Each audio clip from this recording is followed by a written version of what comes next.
बिस्मिल्लाहिर्रहमानिर्रहीम अस्सलाम वालेकुम। ਇਹ ਮੋਦੀ ਕੀ ਕਹਿ ਰਿਹਾ ਹੈ ਕਿ ਮਕਾਲੇ ਨੇ ਅੰਗਰੇਜ਼ੀ ਨਿਜ਼ਾਮ ਤਲੀਮ ਮੁਸਲਤ ਕਰਕੇ ਸਾਡਾ ਇਤਮਾਦ ਭੰਨ ਦਿੱਤਾ मैकाले ने हमारे आत्मविश्वास को तोड़ दिया।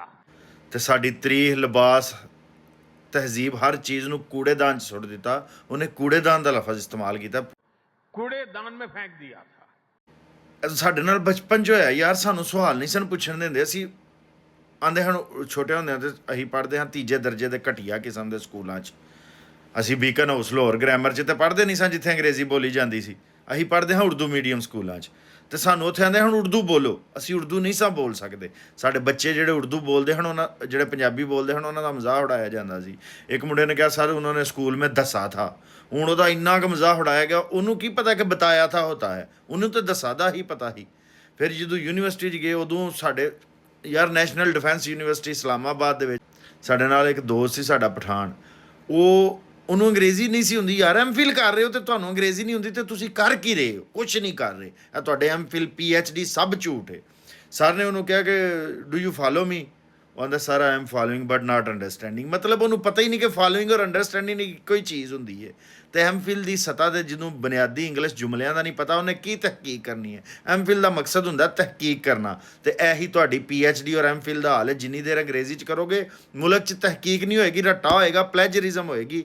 ਚੁੱਕ ਕੇ ਕਾਪੀ ਪੇਸਟ ਕਰਨਗੇ, ਚੈਟ GPT ਇਸਤੇਮਾਲ ਕਰਨਗੇ, ਦਿਮਾਗ ਇਸਤੇਮਾਲ ਨਹੀਂ ਕਰਨਗੇ। ਦਿਮਾਗ ਆਪਣੀ ਜ਼ੁਬਾਨ 'ਚ ਇਸਤੇਮਾਲ ਹੁੰਦਾ ਹੈ, ਖਿਆਲਾਤ ਆਪਣੀ ਜ਼ੁਬਾਨ 'ਚ ਆਉਂਦੇ ਨੇ, ਕੌਮਾਂ ਆਪਣੀ ਜ਼ੁਬਾਨ 'ਚ ਤਰੱਕੀ ਕਰਦੀਆਂ ਨੇ। ਮੈਕਾਲੇ ਨੇ ਜਿਹੜਾ ਇਤਮਾਦ ਤਰੋੜਿਆ ਸੀ, ਮੋਦੀ ਤੇ ਆਪਣੀ ਕੌਮ ਦਾ ਇਤਮਾਦ ਦੁਬਾਰਾ ਬਹਾਲ ਕਰਨ ਦੀ ਕੋਸ਼ਿਸ਼ ਕਰ ਰਿਹਾ।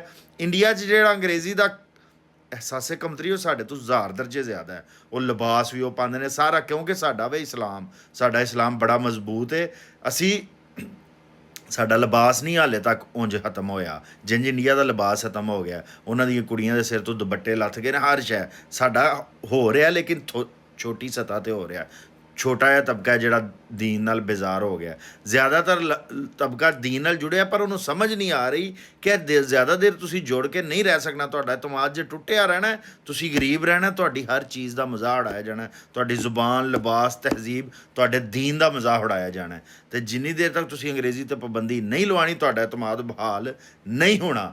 ਆਪਣੀ ਜ਼ੁਬਾਨ ਦੇ ਵਿੱਚ ਪੜ੍ਹਾ ਕੇ ਤੁਸੀਂ ਆਪਣੀ ਜ਼ੁਬਾਨ, ਲਿਬਾਸ, ਤਹਿਜ਼ੀਬ, ਦੀਨ 'ਤੇ ਇਤਮਾਦ ਆਏਗਾ ਤੁਹਾਨੂੰ। ਫਿਰ ਤੁਸੀਂ ਤਹਿਕੀਕ ਕਰੋਗੇ, ਫਿਰ ਤੁਹਾਡਾ ਦੁਨੀਆ 'ਚ ਕੋਈ ਮੁਕਾਮ ਹੋਏਗਾ। ਗੁਲਾਮੀ ਦੇ ਵਿੱਚ ਦੁਨੀਆ 'ਚ ਤੁਹਾਡਾ ਕੋਈ ਮੁਕਾਮ ਨਹੀਂ ਹੋ ਸਕਦਾ। ਅਤੇ ਇਹ ਵੀਡੀਓ ਸਾਂਝੀ ਕਰੋ। ਅੱਲਾ ਕਰੇ ਕੌਮ ਜਾਗ ਜਾਏ।